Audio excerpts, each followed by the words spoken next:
Hi guys, my self Lokesh और आज अपन question series start करने वाले हैं 9 जो कि चैप्टर इलेक्ट्रोकेमिस्ट्री के ऊपर बेस्ड होगी। सो क्वेश्चन फर्स्ट से स्टार्ट करते हैं विदाउट वेस्टिंग टाइम।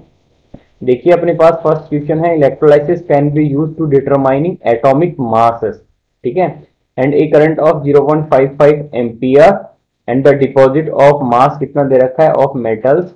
ठीक है, 0.55 ग्राम इन 100 मिनट्स के अंदर। ठीक है। द अपने पास पूछा है यहाँ पे, calculate atomic mass of metals if n is to 3। देखो इस केस में आपको एटॉमिक मास निकालना है, और जब भी इलेक्ट्रोलाइसिस कहता है होता है उस केस में अपन ग्राम इक्विवेलेंट सेम करते हैं। क्या करते हैं? Gram equivalent. तो ग्राम इक्विवेलेंट इक्वल टू होता है अपने पास क्यू डिवाइडेड बाई एफ। ठीक है। ग्राम इक्विवेलेंट को अपन क्या लिख सकते हैं? वेट। वेट डिवाइडेड बाई क्या लिख सकते हैं? Equivalent weight. और इक्विवेलेंट वेट किसके बराबर होता है अपने पास? यहाँ पे इस केस में एटॉमिक मास डिवाइडेड बाय हो जाएगा इसका वैलेंसी फैक्टर, एन फैक्टर। ठीक है। इक्वल टू क्या है? क्यू की वैल्यू क्या होती है? क्यू बराबर क्या होता है? I into T divided by F. अब इस फॉर्मूले के अंदर आप वैल्यू पुट करोगे। देखो वेट अपन को दे ही रखा है, तो मैं एक ही 1/1 वैल्यू पुट करता हूँ। वेट अपने पास कितना है? ये रहा, अपन को दे रखा है 0.55 ग्राम। ठीक है, मेटल का इतना वेट डिपॉजिट हो रहा है। डिवाइडेड बाय एटॉमिक मास तो अपन को निकालने हैं, जिसको मैं कैपिटल लाइन से डिनोट कर देता हूँ। Divide by n factor. N factor अपने पास कितना है? 3 मेटल के केस में इक्वल टू आई कितना है? करंट। करंट कितना फ्लो हो रहा है? 0.55 एम्पियर। ठीक है। इनटू टाइम कितना है? टाइम अपने पास है कितना? 100 मिनट। तो 100 मिनट है तो उसको मिनट्स को सेकंड्स में कन्वर्ट कर लो, तो इससे किससे मल्टीप्लाई कर दोगे आप? 60 से। Divided by F. एफ क्या है यहाँ पे? फेराडे कांस्टेंट, जो की वैल्यू कितनी होती है इसकी? 96,500 कूलम। ठीक है। अब आप यहां से कैलकुलेट करोगे इसको, तो m इज टू अपने पास इसको सॉल्व करोगे तो आएगा 48.25, जो कि अपना आंसर होगा एटॉमिक मासेस। तो ऑप्शन नंबर कौन सा है? ये थर्ड। तो थर्ड अपना करेक्ट आंसर होगा। तो चलिए नेक्स्ट क्वेश्चन पे चलते हैं। Question number second. देखिए क्वेश्चन नंबर सेकंड है, the E not at 25 degree Celsius for the following reactions at the immediate concentration of 1.5 volt, calculate the delta G in kilojoule at 25 degree centigrade. ये अपन को एक reaction दे रखी है, इस reaction का अपन को डेल्टा जी अपन को बताना है। तो डेल्टा जी बताने के लिए आपको क्या निकालना पड़ेगा? देखो डेल्टा जी बराबर अपने पास होता है, ऊपर ले लो इसको, डेल्टा जी इक्वल टू होता है delta G naught plus R T L N Q C. ठीक है, ये एक फॉर्मूला होता है। अब इसको आप डेल्टा जी बराबर, डेल्टा जी नोट बराबर क्या होता है? डेल्टा जी नोट बराबर होता है minus N F E, minus N F E naught cell. ठीक है। अब यहां से आपके पास पता है कि इस रिएक्शन के लिए एन की वैल्यू कितनी होगी। तो पहले तो मैं इसको पुट कर देता हूँ, उसके बाद में वैल्यू पुट करेंगे। डेल्टा जी बराबर हो जाएगा, डेल्टा जी नोट की वैल्यू अपन ने निकाली है minus N F E naught cell plus, देखो एल एन को मैं कन्वर्ट कर लेता हूँ लॉग बेस 10 के अंदर, तो 2.303 R T log base 10 Q C. ठीक है। और क्यू सी की वैल्यू क्या पुट करोगे आप? क्यू सी होता है अपने पास प्रोडक्ट की कंसंट्रेशन डिवाइडेड बाई रिएक्टेंट की कंसंट्रेशन। ठीक है, रिएक्टेंट की कंसंट्रेशन। प्रोडक्ट क्या है अपने पास? प्रोडक्ट है अपने पास, जो वो लेना है सॉलिड के अंदर अपने पास एक्टिव मासेस 1 के बराबर होता है, तो एक्वस वाले लेने पड़ते हैं। तो ये है अपने पास सी आर प्लस 3। ठीक है। ये है प्रोडक्ट डिवाइडेड बाय रिएक्टेंट, कौन है यहाँ पे? सॉलिड की तो होगा 1, और ये एक्वस कंडीशन में होगा तो इसकी कितनी आएगी अपने पास? एजी, एजी प्लस है। ठीक है। और इसका जो भी कोफिशिएंट होता है वो पावर में जाता है, कोफिशिएंट 3 है तो ये पावर में चल जाएगा। ठीक है। तो ये अपने पास क्यूसी की वैल्यू ये आएगी। तो आप वैल्यू पुट करोगे, मतलब इसको इक्वेशन बनाओगे, डेल्टा जी बराबर हो गया अपने पास minus N F E, minus N F E cell, E not cell plus 2.303 R T log base 10 Q C की वैल्यू क्या आ गई अपने पास? Concentration of C R plus 3 divided by concentration of Ag plus इसकी पावर कितनी है, third. ठीक है, अब आपको कुछ नहीं, वैल्यू पुट करनी है, डेल्टा जी की वैल्यू निकालनी है। देखो n बराबर कितना होगा इसके लिए, n बराबर होगा नंबर ऑफ एक्सचेंज इलेक्ट्रॉन। देखो Cr जो है वो 0 से लेकर किस में जा रहा है, +3 के अंदर। इसका मतलब n की वैल्यू कितनी है यहाँ पे, 3। ठीक है, और आपको T की वैल्यू, टेम्परेचर की वैल्यू दे रखी कितने, 25 डिग्री सेल्सियस। तो इसको आप केल्विन में कन्वर्ट कर लो। तो आप 25 प्लस कितना कर लोगे, 273। तो टोटल कितना हो गया, 298 केल्विन टेम्परेचर। ठीक है, टी टेम्परेचर आ गया, ये वैल्यू पुट करनी है टेम्परेचर की।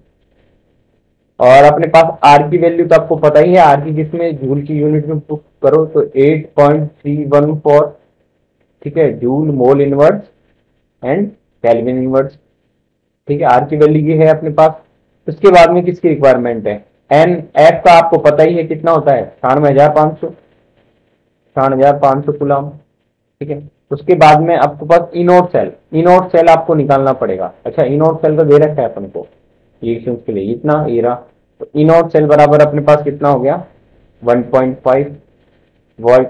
अब ये वैल्यू आप पुट कर दोगे तो फाइनली आपको कैलकुलेशन करनी पड़ेगी और आपके पास डेल्टा जी निकल के आ जाएगा। तो वैल्यू अगर आप पुट करोगे, देखो वैल्यू पुट कर लेना, मैंने सबकी वैल्यू यहाँ पे लिख दी है। नंबर ऑफ एन की वैल्यू 3 हो गई, एफ की वैल्यू 96,500, इनोट की वैल्यू है अपने पास 1.5, प्लस अपन को ये करना है, आर की वैल्यू अपन को पता ही है 8.31, टी का टेम्परेचर अपन बता ही दिया। ठीक है, और कंसंट्रेशन, यहाँ पे कंसंट्रेशन आप क्या रखोगे, कंसंट्रेशन Cr+3 की कंसंट्रेशन ये रही। ठीक है, और अपने पास Ag प्लस की कंसंट्रेशन ये रही।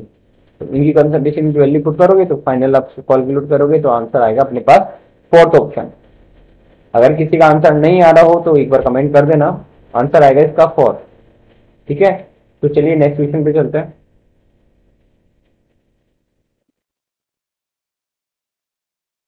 देखिए question number 3, the resistance of 0.1 normality solution of formic acid. ठीक है, इतना दे रखा है हमको 200 ohm, cell constant 2 centimetre inverse दे रखा है, the equivalent conductivity of formic acid अपन से पूछा है। देखो यहाँ पे ये लैम्डा ई इक्विवेलेंट से डिनोट कर देते हैं इक्विवेलेंट कंडक्टिविटी को, इक्वल टू होता है अपने पास 1000 इंटू कप्पा के डिवाइडेड बाई एन नॉर्मलिटी। अगर आपके पास नॉर्मलिटी की वैल्यू तो दे रखी है क्वेश्चन के अंदर 0.1, के की वैल्यू आपको निकालनी है। सो फाइनल आप आंसर निकाल सकते हो। के बराबर क्या होता है अपने पास, के बराबर होता है 1/रो, और 1/रो बराबर मतलब रो बराबर होता है अपने पास RA डिवाइडेड बाई एल। तो ये वैल्यू आप पुट करोगे तो कप का क्या बन जाएगा, ये हो जाएगा अपने पास 1/R। ठीक है, ए डिवाइडेड बाई एल हो जाएगा। तो एल डिवाइडेड बाई ए को अपन क्या बोलते हैं, जी स्टार से बोलते हैं इसको, जो कि इसको अपन बोलते हैं सेल कांस्टेंट। ठीक है, ये हो जाएगा अपन 1/R इंटू जी स्टार, जिसको अपन क्या बोलते हैं सेल कांस्टेंट। तो आप ये वाली वैल्यू पुट करोगे, आर की वैल्यू अपन को पास दे ही रखी क्वेश्चन के अंदर कितना है, 200 ओम। आर बराबर है अपने पास 200 ओम। ठीक है, और जी स्टार की वैल्यू दे रखी है, जी स्टार की वैल्यू कितनी है, 2 सेंटीमीटर इनवर्स। ठीक है, वैल्यू पुट करो 1/200 ओम इंटू अपने पास कितना है, जी स्टार है अपने पास 2। ठीक है, ये वैल्यू आप यहाँ पे रख दो, 1000 इंटू के की वैल्यू कितनी आई है, कप्पा की वैल्यू 1/200 इंटू 2 डिवाइडेड बाई कितना, नॉर्मलिटी 0.1। इसको आप सॉल्व करोगे तो देखो ये गया क्या नाम से, 2 से 2 कैंसिल आउट हो गया, 200 से ये 100 बार, और 100 से ये कितना हो गया 10 बार, ये ऊपर जाएगा, टोटल कितना आएगा 100। तो के इक्विवेलेंट बराबर अपने पास 100 आ गया। तो ऑप्शन नंबर कौन सा आ गया, ऑप्शन नंबर फर्स्ट अपना राइट आंसर हो गया। तो नेक्स्ट क्वेश्चन पे चलते हैं आगे। चलिए क्वेश्चन नंबर 4, क्वेश्चन नंबर 4 है अपने पास, on passing current through the aqueous NaCl solution the pH of resulting solution will be. अपन को पीएच बतानी है कि क्या मोर देन होगी 7 या लेस देन 7 होगी, या फिर अपने पास 7 के बराबर होगी। ठीक है, तो देखो अपने पास जब भी अपने पास NaCl है, NaCl एक्वस है, इसका मतलब एक्वस है, इसका मतलब अपने पास H2O भी प्रेजेंट होगा। तो देखो, जब भी इसका करंट फ्लो कर रहे हो इसके अंदर, इसका मतलब इलेक्ट्रोलाइसिस हो रहा है इसका, इलेक्ट्रोलाइसिस। इलेक्ट्रोलाइसिस के केस में अपने पास दो होते हैं, एक होता है एनोड और एक तरफ होता है अपने पास कैथोड। देखो, अब इलेक्ट्रोलाइसिस करा रहे हो तो Na+ कैसे ब्रेक होगा, Na+ के अंदर और Cl- के अंदर NaCl ऐसे ब्रेक होगा।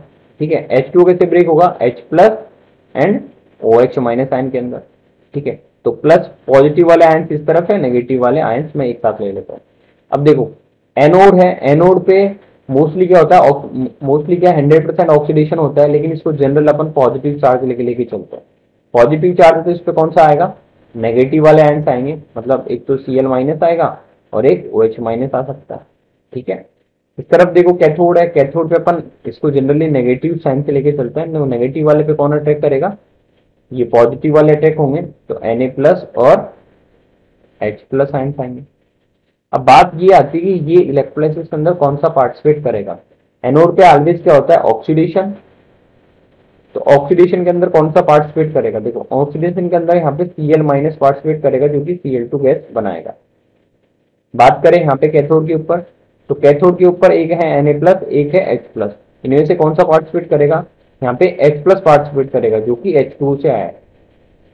ठीक है, अब ये अगर पार्टिसिपेट करेगा तो H2O का क्या होगा, यहाँ पे रिडक्शन। आपको पता है कैथोड पे ऑलवेज क्या होता है, रिडक्शन होता है। तो अगर यहाँ पे रिडक्शन होगा H2O का, तो यहाँ से हाइड्रोजन गैस रिलीज होगी प्लस OH- आयंस में कन्वर्ट होगा। ठीक है, अगर इसको बैलेंस करें अपन, ठीक है, तो यहाँ पे 2 लगा दो। मतलब यहाँ पे अपन को क्या मिल रहा है, देखो एनोड के ऊपर तो Cl2 गैस मिल रही है, और कैथोड में बात करें तो यहाँ पे हाइड्रोजन गैस मिल रही है, बट यहाँ पे OH- आयंस और मिल रहा है, जो कि ये जो OH- आयन है ये वाले, ये Na+ के साथ मिलकर क्या बना लेंगे, Na+ प्लस OH- के साथ मिलकर क्या बन जाएगा, ये NaOH, जो कि बेस है। क्या है ये, बेस। अब बेस के केस में आपको पता है कि कैथोड पे बेस बन चुका है, इसका मतलब बेस तो पीएच इसकी कितनी होगी, मोर देन 7 होगी। ठीक है, तो ऑप्शन अपना कौन सा आ गया, मोर देन 7 वाला। तो ऑप्शन नंबर सेकंड अपना राइट आंसर हो गया। तो चलिए नेक्स्ट क्वेश्चन पे चलते हैं।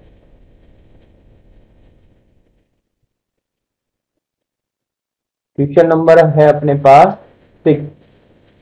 देखिए, passing of current 5 for 8 seconds and so is silver nitrate solution resultant in the deposit of 0.746 gram of silver. What is the current?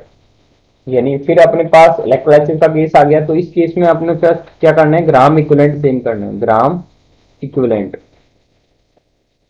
Gram equivalent same करने हैं। अपने पास दे रखा है यहाँ पे करंट दे रखी है, तो Q बराबर ये होता है Q divided by F, gram equivalent is to, और Q बराबर क्या होता है I into T divided by F।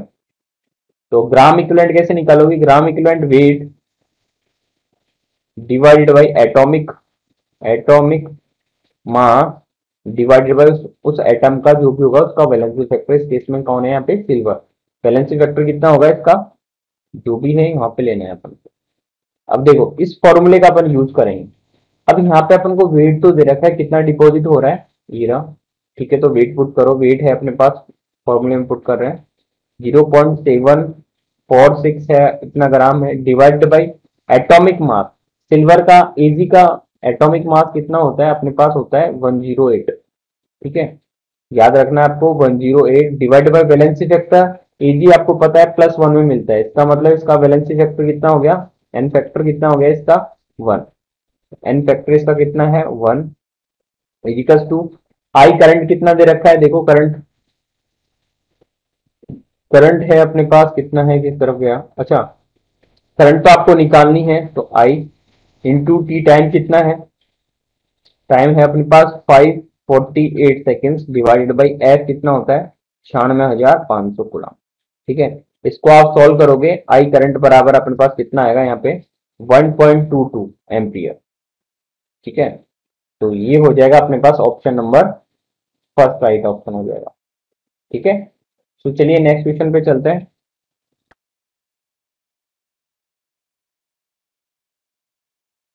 Question number 6, अच्छा 7 आएगा।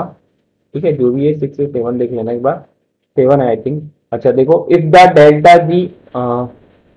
Delta G of a cell reaction बता, अच्छा दे रखा है ये -21.2 kilo joule, the EMF of cell, EMF निकालना है।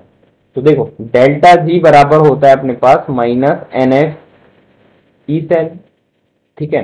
तो ईएमएफ जो होगा वो क्या हो जाएगा, ई सेल, तो ई सेल बराबर कितना हो जाएगा, इसको इधर लगाओगे तो -delta G divided by NF। अब देखो यहाँ पे डेल्टा जी की वैल्यू तो गिवन है, कितनी है, डेल्टा जी बराबर है अपने पास, वो है -21.20 किलो जूल के अंदर है, ठीक है। और इसको किलो जूल में किस में कर लेना, जूल में कन्वर्ट कर लेना, तो कितना हो जाएगा ये 10⁻³ जूल। और अपने पास यहाँ पे किसकी वैल्यू निकालनी है, और एन की वैल्यू आपके पास रिएक्शंस को देख के निकालोगे, यही नंबर ऑफ एक्सचेंज इलेक्ट्रॉन। तो यहाँ पे जो है मतलब Cl जो है वो Cl माइनस से किस में गया है, अच्छा यहाँ पे तो कुछ लिख ही नहीं रखा ना, तो एक्चुअली होगा कैसे ये, Ag जो है यहाँ पे, मतलब Ag जो है वो Ag प्लस में चल जाएगा, ठीक है, यहाँ से Ag प्लस जो है वो Ag में चल जाएगा, और यहाँ पे जो Cl माइनस आयन है जो वो किसमें चल जाएगा, Cl माइनस में। तो n फैक्टर का कितना आ जाएगा, नंबर ऑफ एक्सचेंज इलेक्ट्रॉन, वो आ जाएगा अपने पास n=1, ठीक है। तो कितना आ गया, और F बराबर आपको पता है कितना होता है, 96,500 कूलम। तो वैल्यू पुट करो और आंसर निकाल लो। ई सेल बराबर हो जाएगा अपने पास माइनस डेल्टा जी कितना है, वो है माइनस, अच्छा ये भी माइनस है, ठीक है, माइनस लगा लेना, क्योंकि पॉजिटिव में आएगा फिर माइनस माइनस कैंसिल होके। तो 21.20 इंटू 10⁻³ डिवाइडेड बाई एन की वैल्यू कितनी है 1, और एफ की वैल्यू कितनी है 96,500 कूलम, ठीक है। इसको सॉल्व करोगे तो कितना आएगा कि माइनस माइनस तो प्लस हो जाएगा और आएगा 0.220 वोल्ट। तो ऑप्शन नंबर अपने पास आ जाएगा ये सेकंड ऑप्शन अपने पास राइट आंसर हो जाएगा। तो चलिए नेक्स्ट क्वेश्चन पे चलते हैं आगे। नंबर 8, क्वेश्चन नंबर 8 है अपने पास, इफ द इनॉट Fe+2 Fe में कन्वर्ट हो रहा है, इसके लिए x1 है, Fe+3 Fe में कन्वर्ट हो रहा है, इसके लिए x2 है, और Fe+3 से Fe2 में जाने के लिए अपन से यहाँ पे पूछा गया है कितना होगा। देखो यानी अपन पहले तो रिएक्शंस लिख लो उसको, Fe जो +2 है वो किस में कन्वर्ट हो रहा है, वो Fe के अंदर, इसका मतलब 2 इलेक्ट्रॉन्स लेके कन्वर्ट हो रहा होगा ये, ठीक है। और सेकेंड रिएक्शन जो है अपने पास Fe+3 जो है वो Fe में कन्वर्ट हो रहा है, इसका मतलब 3 इलेक्ट्रॉन्स लेकर के कन्वर्ट हो रहा होगा Fe के अंदर। और फाइनल जो रिएक्शन है अपने पास इसका पूछा है Fe+3 1 इलेक्ट्रॉन्स के लेकर के ये किस में कन्वर्ट हो रहा होगा, Fe+2 के, ठीक है। यानी अपन को इनके इनॉट सेल अपन को इनका दे रखा है, इसका इनॉट 1 है अपने पास कितना, जो कि है x1, इसका इनॉट 2 कितना है x2, ठीक है। और इसका इनॉट अपन से पूछा गया है, इसको आप इसका आपसे पूछा गया है। तो देखो इन रिएक्शंस को दोनों को जोड़ने पर ये वाली रिएक्शंस आनी चाहिए नेट, ऐसा इसको सेट करो इन दोनों रिएक्शंस को। देखो यहाँ पे है अपने पास लेफ्ट हैंड साइड पे है Fe+3, तो यहाँ पे भी होना चाहिए लेफ्ट हैंड साइड के अंदर, चलो ठीक है। उसके बाद में है राइट हैंड साइड के अंदर Fe+2 है, तो Fe+2 होना चाहिए, किसी के अंदर है नहीं है, इसका मतलब इस इक्वेशन को अपन को जस्ट रिवर्स करना पड़ेगा। अगर इसको रिवर्स कर दोगे आप तो ये वाला जो Fe+2 जो है वो इस तरफ आ जाएगा, ठीक है। तो एक काम करो, इसको आपने रिवर्स करा तो अब इसका चेंज कितना आ जाएगा, इनॉट 1 जो होगा वो इसको रिवर्स करने के बाद में कितना आ जाएगा, इनॉट माइनस का साइन आ जाएगा, चेंज हो जाएगा क्योंकि रिवर्स करने पर, ठीक है। मैं डायरेक्ट रख रहा हूँ इसको। अब इन दोनों को आप अगर इसको इक्वेट करोगे, मैं इसको रिवर्स भी कर देता हूँ, ठीक है। तो ये जो होगी वो होगी अपने पास Fe, ठीक है, और ये 2 इलेक्ट्रॉन लूज करके Fe+2 के अंदर कन्वर्ट हो रही है, ठीक है। अब इनको आप ऐड करोगे तो Fe से Fe कैंसिल आउट हो जाएगा, फाइनली अपने पास 2 इलेक्ट्रॉन से 1 इलेक्ट्रॉन कैंसिल आउट हो जाएगा, तो 1 इलेक्ट्रॉन बचेगा, मतलब नेट रिएक्शन अपने पास ये वाली बचेगी फाइनली। तो देखो इस रिएक्शन के लिए अब अपन को डायरेक्ट इनको ऐड नहीं कर सकते, इनके लिए डेल्टा जी अपन को काउंट करना पड़ेगा, डेल्टा जी नॉट। इसके लिए डेल्टा जी नॉट मान लो कि 1 है इस रिएक्शन के लिए, इसके रिएक्शन के लिए डेल्टा जी नॉट 2 मान लो, इस रिएक्शन के लिए आप मान लो डेल्टा जी नॉट। ठीक है, तो डेल्टा जी नॉट बराबर होगा delta G naught one plus delta G naught two. ठीक है, इनकी वैल्यू रख रहा हूं मैं। आपको पता है डेल्टा जी नॉट बराबर होता है minus n S E naught one. ठीक है, तो मैं सबके रेस्पेक्ट में लिखता हूं उनको। तो n S minus n S E not cell. ठीक है, इक्वल टू हो जाएगा इसके वन के रेस्पेक्ट में, तो मैं एन वन ले लेता हूँ minus n one F into E naught one plus minus, क्योंकि माइनस तो फॉर्मूले में है, n two F into E not two. ठीक है, तो अब वैल्यू पुट करो। एन क्या है, number of exchange electron. First equation के लिए कितना है, इसके लिए ओवरऑल के लिए यहाँ पे एक इलेक्ट्रॉन का एक्सचेंज हो रहा है। ठीक है, एन की वैल्यू वन है। इसके लिए एन वन की वैल्यू कितनी है, एन वन यहाँ पे है, कितना एक्सचेंज इलेक्ट्रॉन हो रहा है, टू। ठीक है, यहाँ पे एन टू बराबर इसके लिए कितना आ गया एक्सचेंज इलेक्ट्रॉन, थ्री। ठीक है, एक काम करो, आपने वैल्यू रख दो, एफ से एफ तो कैंसिल आउट हो ही जाएगा यहीं से, माइनस साइन से माइनस साइन कैंसिल आउट हो जाएगा। ठीक है, अब देखो अपने पास बच गया एन की वैल्यू कितनी है, मैं डायरेक्ट पुट कर रहा हूँ, वन है। ठीक है, ई नॉट सेल की तो अपन इसको लिए निकालनी है, इक्वल्स टू एन वन कितना है, एन वन देखो ये रहा, इस रिएक्शन के लिए कितना है, टू है। और ई नॉट वन कितना हो गया, ई नॉट वन अपने पास ये आ गया माइनस एक्स वन। ठीक है, प्लस एन टू कितना है, एन टू है अपने पास three into E not two कितना है अपने पास, ई नॉट टू स्टेशन के लिए कितना है, ये रहा एक्स टू। ठीक है, डायरेक्ट लिखते हैं अपन एक्स टू। ठीक है, तो इसको होगा, तो इसको आप सॉल्व करोगे तो कितना हो जाएगा, minus X one two X one plus three X two हो जाएगा ई नॉट सेल। तो अपने पास आ गया ये, कौन सा ऑप्शन आ रहा है देखो, ऑप्शन नंबर फर्स्ट में इसका था इसमें। ठीक है, तो ये हो जाएगा three X two minus two X one, तो ऑप्शन नंबर फर्स्ट राइट हो जाएगा। तो चलिए नेक्स्ट क्वेश्चन पे चलते हैं।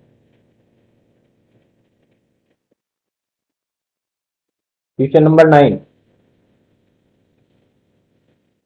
ही that the E naught value of AG plus से वो एजी में कन्वर्ट हो रहा है, ई के प्लस से के में कन्वर्ट हो रहा है, एम जी प्लस से प्लस टू से एम जी में कन्वर्ट हो रहा है, ऐसे ही सी आर प्लस थ्री से सी आर में कन्वर्ट हो रहा है। इसके लिए कुछ वैल्यूज दे रखी है अपन को। ठीक है, आगे है respectively which of the following order regarding the reducing power of metal is correct. ठीक है, तो रिड्यूसिंग पावर अपन से पूछिए यहाँ पे, रिड्यूसिंग पावर क्या होती है, देखो रिड्यूसिंग पावर होती है मतलब किसी के सामने वाले को रिड्यूस कर रहा हो। ठीक है, इसका मतलब इट सेल्फ रिडक्शन हो रहा, खुद का क्या होगा ये, इट सेल्फ रिडक्शन, सॉरी, क्योंकि सामने वाला का रिडक्शन कर रहा होगा तो खुद का क्या होगा, इट सेल्फ ऑक्सीडेशन। राइट, क्योंकि यहाँ पे रिड्यूसिंग पावर है, सामने वाले को रिडक्शन कर रहा होगा तो खुद को क्या कर रहा होगा, ऑक्सीडाइज कर रहा होगा। तो इसका मतलब आप ऑक्सीडेशन पोटेंशियल निकाल लो सकते हैं। एजी जो है ऑक्सीजन, ये जितना भी दे रखा है एजी प्लस से एजी में कन्वर्ट हो, सबके हैं रिडक्शन पोटेंशियल अपने पास गिवन है। तो एक काम करो, रिडक्शन पोटेंशियल से आप ऑक्सीडेशन पोटेंशियल निकालने के लिए इनके साइन चेंज करने पड़ेंगे फाइनली आपको। तो मैं यहाँ पे लिख देता हूँ, आपके पास इसका साइन चेंज करोगे तो ये इसको आप माइनस में हो जाएगा ये। ठीक है, ये वाली वैल्यू माइनस में, अच्छा यहाँ पे होट होगा, इधर देख लो, अच्छा यहीं पे कर देते हैं, माइनस में हो जाएगा ये, और ये माइनस करोगे तो माइनस माइनस प्लस हो जाएगा, ये माइनस करोगे तो माइनस माइनस प्लस, इसको माइनस माइनस करोगे तो प्लस। अब देखो ओवरऑल, अब अपने पास जीन का आ गया ऑक्सीडेशन पोटेंशियल। तो अब जिसकी ऑक्सीजन पोटेंशियल की वैल्यू जितनी ज्यादा होगी वो उतना आसानी से इजीली ऑक्सीडाइज हो पाएगा। ठीक है, तो अब देखो जिसकी जिसकी वैल्यू ज्यादा है यहाँ पे एक तो है 2.93 वोल्ट सबसे मैक्सिमम, जो कि किसके रेस्पेक्ट में, पोटेशियम के रेस्पेक्ट में, तो पोटेशियम का सबसे ज्यादा रिड्यूसिंग पावर होगी। ठीक है, देन उसके बाद में देखो इससे कम वैल्यू किसकी है, ये है अपने पास थर्ड नंबर वाले की, मतलब मैग्नीशियम की, Mg की। देन फिर उससे कम किसकी है, वो देखो आप, ये है अपने पास हीरा पॉजिटिव में, जो कि है अपने पास Cr प्लस मतलब क्रोमियम की। उससे कम किसकी है, उससे कम माइनस के अंदर है ऑक्सीजन पावर।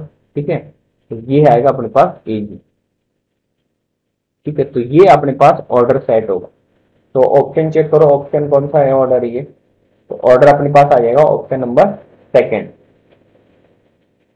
ओके, तो चलिए नेक्स्ट क्वेश्चन पे चलते हैं।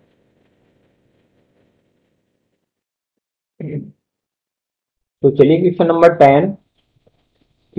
10 पे है अपने पास, in the electrolysis of aqueous solution of Na2SO4, ठीक है, इसका अपन अगर इलेक्ट्रोलाइसिस कर रहे हैं तो 2.4 लीटर ऑक्सीजन गैस मिल रही है अपन को एनोड के ऊपर, and the volume of hydrogen gas अपन से पूछा गया एट एसटीपी पे, कैथोड पे कितनी हाइड्रोजन गैस मिलेगी। तो देखो इस केस में भी अपन क्या करते हैं, इलेक्ट्रोलाइसिस केस में ग्राम इक्विवेलेंट सेम करते हैं। ग्राम इक्विवेलेंट अगर सेम करेंगे, ठीक है, तो ग्राम इक्विवेलेंट अगर सेम होगा तो देखो एक तो अपने पास एनोड के ऊपर जो भी है ग्राम इक्विवेलेंट, एक कैथोड के ऊपर जो भी है उसका ग्राम इक्विवेलेंट। तो कैथोड पे कौन सी गैस रिलीज हो रही है, ऑक्सीजन गैस। तो आप इस रेस्पेक्ट में निकालोगे तो मोल इंटू वैलेंसी फैक्टर, तो मोल इंटू वैलेंसी फैक्टर क्या होता है, ग्राम इक्विवेलेंट इक्वल टू क्या हो जाएगा, मोल इंटू वैलेंसी फैक्टर। लेकिन ये ध्यान रखना, एक तरफ तो मैंने लिया है ऑक्सीजन के केस में और एक तरफ लिया है मैंने हाइड्रोजन गैस के केस में, ठीक है, दोनों के ग्राम इक्विवेलेंट सेम करते हैं। देखो मोल्स, मोल्स कैसे निकालोगे, मोल बराबर होता है अपने पास एसटीपी पे वॉल्यूम, ठीक है, volume at STP in litre divided by 22.4, ठीक है। तो सबके आप मोल्स निकाल लोगे तो एसटीपी वॉल्यूम अपन को दे रखा है कितना, 2.4, 2.4 लीटर डिवाइडेड बाई वॉल्यूम कितना है, डिवाइड 22.4, ठीक है, तो ये तो आ गया मोल्स, ठीक है, इनटू वैलेंसी फैक्टर।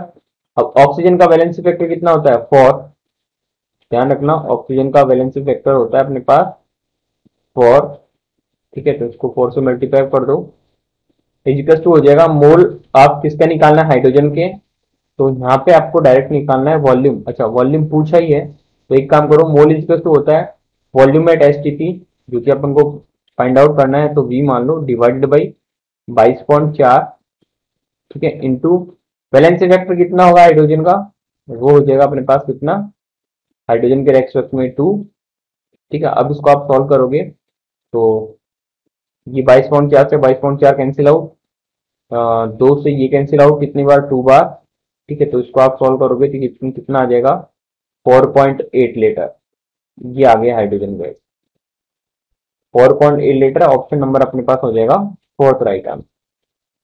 तो चलिए नेक्स्ट क्वेश्चन पे चलते हैं आगे।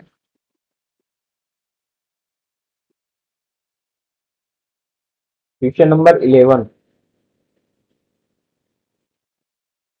The EMF of the following 3 galvanic cell reactions दे रखी है अपन को, ठीक है, और इनकी यहाँ पे कंसंट्रेशन अलग अलग है सबकी, ठीक है। आगे पूछा गया है the represent the E nought sorry E1 E2 and E3 which of the following statement are true, अपन को यहाँ पे ऑर्डर बताना है, मतलब सबसे ज्यादा कौन होगा सबसे कम होगा कौन होगा, वो चीज अपन को बतानी है। तो देखो ई सेल बराबर होता है नर्नेस इक्वेशन के थ्रू, ई सेल बराबर होता है अपने पास E not cell minus 0.0591 divided by n log anode की कंसंट्रेशन, एनोड की कंसंट्रेशन यहाँ पे ऑक्सीडेशन हो रहा होता है इसका जिंक का, ठीक है, तो Zn+2 डिवाइडेड बाई रिएक्टेंट की कंसंट्रेशन, सॉरी एनोड की कंसंट्रेशन डिवाइडेड बाई कैथोड की कंसंट्रेशन, कैथोड पे कौन होता है कॉपर, तो Cu+2 की कंसंट्रेशन आती है, ठीक है।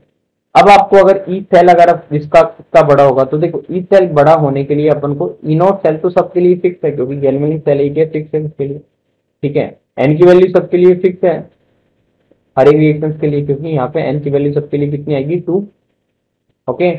उसके बाद में देखो वेरिएबल वाला पोर्शन ये वाला है सेट, और एक बात देखो यहाँ पे माइनस आ रहा है, तो एक काम करो इसको अगर माइनस को आप हटाना चाहो ई नॉट सेल इक्वल तो अपन इसको लिख सकते हैं, अगर प्लस में करना चाहते हैं तो 0.0591 डिवाइडेड बाई एन लॉग, इसको आप जैसे अपोजिट कर दो, Cu+2 कंसंट्रेशन ऊपर ले जाओ और जिंक Zn+2 की कंसंट्रेशन आप नीचे ले जाओ, ताकि ये माइनस का जो है साइन ये यहाँ से हट जाए। अब देखो यानी कि ई सेल अगर आपको बड़ा करना है यहाँ पे, तो इसके लिए क्या होगा, ई नॉट सेल तो फिक्स है, एन की वैल्यू फिक्स है, इसका मतलब अपने पास इसकी वैल्यू ज्यादा होगी, तो इस केस में अपने पास ई सेल ज्यादा होगा, तो ई सेल उसका ज्यादा होगा डायरेक्टली प्रोपोर्शनल एक तरीके से Cu+2 इस केस के अंदर डिवाइडेड बाई Zn+2, ठीक है, इनका रेशियो देख लो, जिसका रेशियो ज्यादा होगा वो अपने पास उसके ई की वैल्यू उतनी ही ज्यादा होगी। तो देखो यहाँ पे अपन निकाले कि कॉपर कॉपर की मोलिटी कितनी है फर्स्ट केस के अंदर, 1/1। ठीक है, तो 1/1 इसके लिए कितना आया, इसके लिए ये रेशियो आया 1। ठीक है, यहाँ पे लिख देता हूँ 1। इसके लिए कितना आएगा, कॉपर प्लस टू कंसंट्रेशन कितनी है 1 मोलर डिवाइडेड बाई 0.1 मोलर। ठीक है, तो ये ऊपर जाएगा तो इसका रेशियो कितना आएगा 10।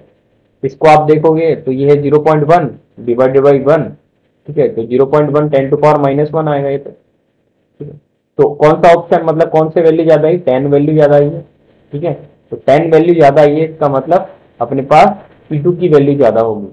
तो E2 वाला ऑप्शन देख लो, E2 इसकी ज्यादा होगी, उसके बाद में फोर्थ इसकी होगी, उसके बाद में 1 वाले की, और उसके बाद में थर्ड वाले की, क्योंकि ये जो थर्ड वाला है 0.1 रेशियो में आ रहा है। ठीक है, तो ये अपने पास ऑप्शन कौन सा हो जाएगा, फर्स्ट ऑप्शन अपना राइट हो जाएगा। तो चलिए नेक्स्ट क्वेश्चन पे चलते हैं आगे। ये है क्वेश्चन नंबर 12। देखो, गिव द इनोट Zn+2 से जिग में कन्वर्ट हो रहा है, इसके लिए अपन को दे रखा है -0.76 वोल्ट।